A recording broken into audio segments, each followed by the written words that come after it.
ষড়যন্ত্রের শিকার, চক্রান্তের শিকার, জীবন নাশেরও অপচেষ্টায় লিপ্ত ছিল। সেলিম প্রধান একজন নিরপরাধ, তাকে বারবার মিথ্যা মামলায় আটকে রেখেছেন। একবার 4 বছর বলেছে সে বিএনপির সহযোগী, আওয়ামী লীগের সময়।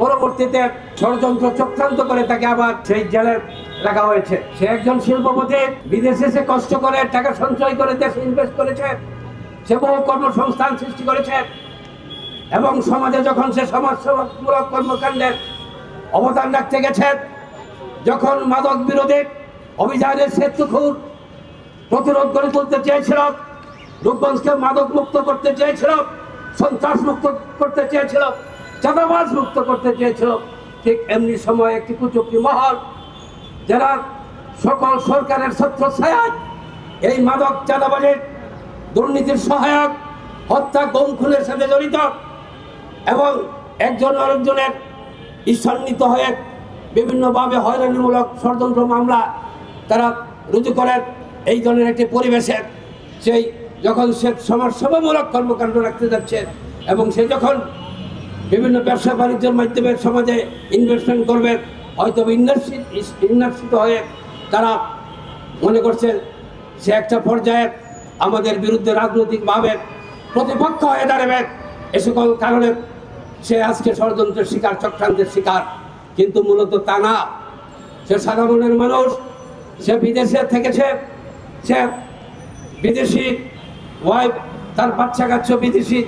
আজকে এক সময় তার বাড়িঘর অ্যাটাক করে তাদেরকে আতঙ্কের ভিতরে রেখেছে, তাকে জীবন নাশেরও অপচেষ্টায় লিপ্ত ছিল। একের পর এক এই ধরনের ঘাত প্রতিঘাতের মধ্য দিয়ে এই সেলিম প্রধান আজকে শেষমেশ কারাগারে।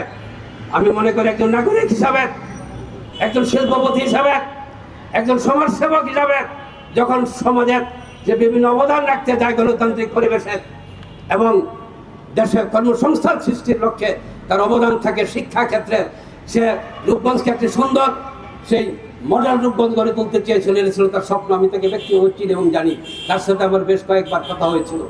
কাজে আমি সবার জন্য অনুরোধ করি না, রিকোয়েস্ট করি না।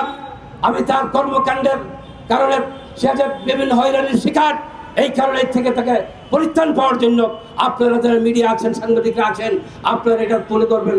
আজকে সামাজিক সেই মিডিয়ারা আপনাদের মাধ্যমে একমাত্র আমি মনে করি তার এই মিথ্যা মামলা দূরীভূত হবে, সকল ষড়যন্ত্র চক্রান্ত বেড়াজাল ছিন্ন করে সে মুক্ত হবে এবং কারা কারা জড়িত সরকারকে বলবে খুঁজে বের করতে হবে। তার যে প্রতিপক্ষ, অবশ্যই প্রতিপক্ষ আছে, তারাই আজকে তাকে দমন নিপীড়নের মাঝে আজকে তাকে এই ধরনের হয়রানিমূলক সেই ষড়যন্ত্র মিথ্যা মামলা আজকে রুজু করছে।